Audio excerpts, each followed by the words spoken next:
he asked us for. Right. I don't know. Oh my God.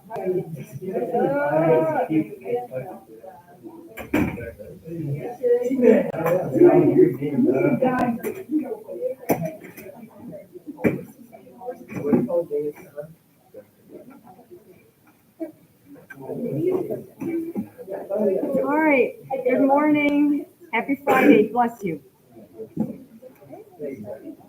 Heading into a long weekend. This is going to be awesome, right? Okay, so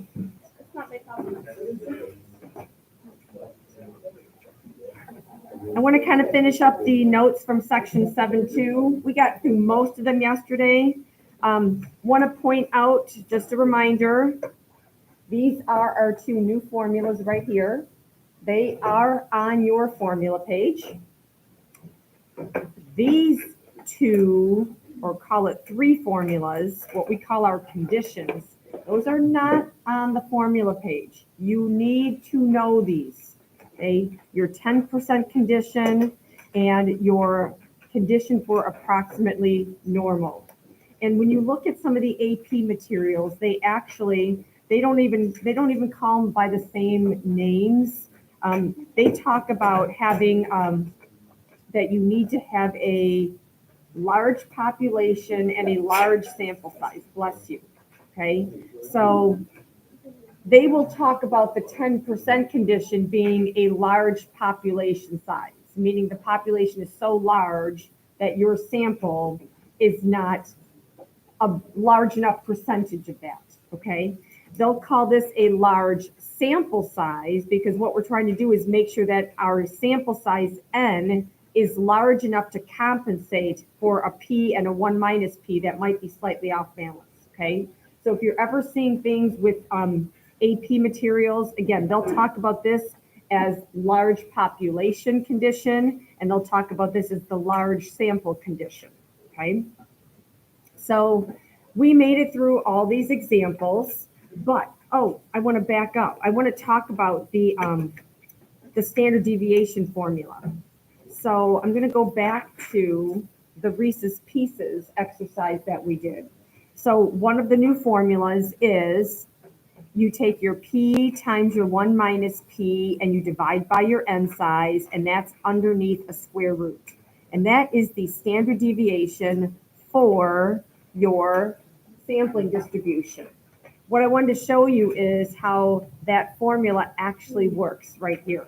Okay, it's actually, I think it's kind of neat when you actually see that it works. So in this case, we started with an N size of 25 and we were doing a P of 13%. So 1 minus P would be 87%.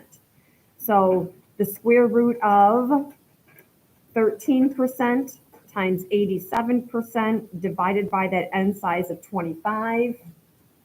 And it doesn't come out exact, but 0.067, 0.063, pretty close. And then we upped it to an N size of 50. We came out with 0.045. This comes out to be 0.048, pretty close. And then I switched to an N size of 100. We had 0.034, and this actually would round to 0.034.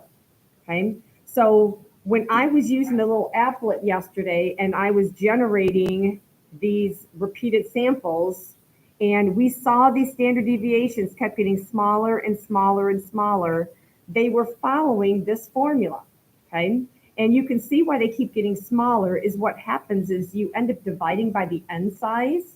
And as you divide by larger numbers, it makes the answers get smaller. It also kind of sort of makes sense. If you go back to the poker chip example that we did, I think I even mentioned one day, if there's 200 poker chips in that bag and I had you drawing 20, okay, doesn't it make sense that if I had you drawing 70, that you would have results that were closer to the actual population? So the larger your N size gets, the more likely it is that your sample is going to be closer to the target. And so the larger sample will reduce the variation in your sampling distribution. All right, so back to that last example that we didn't finish. I call these the normal condition. I said AP will call these the large sample condition. But again, the whole idea of having a large enough sample is to make sure that your N size is large enough to compensate. I had a P of 75% here, a 1 minus P of 25%. I would call that kind of off balance. But what happens is your N size is large enough that it compensates for that. So we're greater than or equal to 10. So we could say that we're approximately normal for our sampling distribution. And it's not like a normal distribution is the best type of distribution. And this is where that fallacy, I think, comes in, because we are constantly looking for that normality. But we do that because we have so many other calculations that we know how to do on a normal distribution that we might not on a skewed distribution. Okay, so once we can establish normality, it allows us to use these scores. So I walked you through the example yesterday that we took this p hat of 78%. Now this population, this data, supposedly the claim is that 75% of young adult internet users ages 18 to 29 watch online videos. Someone took a sample and their sample didn't come in at 75%, their sample came in at 78%. So they came in high. Is that possible to come in high? Sure. Okay, that's sampling variability. You sometimes come in high, low, whatever. The question is this extremely high? And my gut reaction is 78% doesn't seem that different from 75%. My gut reaction would be, this could happen. However, I want to now talk about how we interpret this. By the time we went through all of these calculations, this comes out to be 1.43%. And I've kind of been building towards this, and I've asked you a couple of test questions about this along the way, trying to get us on this path to learning how to interpret this answer. Do you think 1% is a really high probability? I don't either. I think 1% seems pretty low. So basically what we're saying here is by random chance alone, there is only a 1.43% chance of getting a result equal to 78% or greater. Because what you have to remember is when I set this up yesterday, this sample came in at 78%, so that's the equal part of it. But what you're doing is kind of accomplishing two things is how I think of it. First of all, if I'm trying to figure out if 78% is weird, okay, if I think 78% is weird, 79 would be weirder. 80 would be weirder, and so on. Okay, so first of all, that's one reason we do the greater than. The other reason is, even though you are actually working, if 75% was what we thought was the target, and we're at 78%, we're up here somewhere. We're calculating this whole tail. And I like to think of that as we're giving them the benefit of the doubt. We're not going to calculate just 78% or just 79%. We're going to do 78 and 79 and 80 and 8 and so on. We're going to do all of them, which is going to make the answer get bigger. Okay, so this answer is already, call it exaggerated, because I did the whole tail. Okay, so there's a 1.43% chance of getting a result equal to 78% or greater, assuming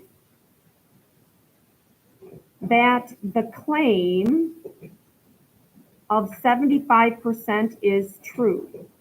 That's actually an important piece of information right there. This is all based on the claim of 75%. Everything we've done in this whole problem, we based it off, we're trusting you. You told me 75%, I'm trusting you.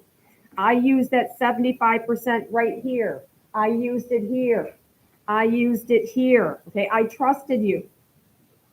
But now the sample comes in at 78%. By random chance alone, there's only a 1.43% chance of getting an answer like this. It's very small. This is not very likely. Therefore, I have to reject your claim of 75%. What it comes down to is your gut feeling. You might say, well, 75% is what they claimed. I came in at 78%. That doesn't seem that much higher. But when you figure out what is the probability of actually coming in only 3% higher, there's only a 1% chance of that happening. But it did happen. Okay. So that is a very small, slim chance of it happening, but it did. And therefore, I don't think your 75% claim, I did all my math right. So all I can do is conclude that I don't think the 75% is correct. So what a statistician would now do is they would now say, okay, I did all this work based on 75%. I'm now going to reject that. And maybe they do a couple more samples and they start determining maybe 75% is no longer accurate. Maybe 80% is actually now more accurate. Okay, and that's how we can then change what is considered to be truth. Okay, so you think about all the percents they announce in the news and stuff. You know, we have our unemployment rate, we have the positivity rate for COVID and things like that. All of that is based on data, but data keeps changing. Okay, this is actually a really, really, really important concept that we're going to be doing from now until the end of this class. Okay, is understanding that if this answer comes in too small, it means our conclusion is we're going to go back and reject the initial claim that we based all of our math off of. Okay, so we haven't talked anything about homework for section 7.1 or 7.2 yet. Do you guys have anything that you guys have looked at right now that you want to talk about, or you don't have? It's okay if you don't, but we have plenty of time today to talk about that. You understand there's only 3 sections in chapter 7. We're now 2/3 of the way through. Do you realize we're already going to be coming up to a chapter 7 test before you know it? Isn't that crazy? I think it's the week after. Yes, I think, you know what I did? I think I timed it that you'll be taking your test on the same day that you would have been taking your exam. I think I paced it out like that. So I gave us some time to review. All right. Well, then let's do this. Go to your other packet and go to, there is a free response practice problem in the other packet. Go just to the free response. Hey, you guys can put the markers away. Clean up after yourself. Good Lord. I got to do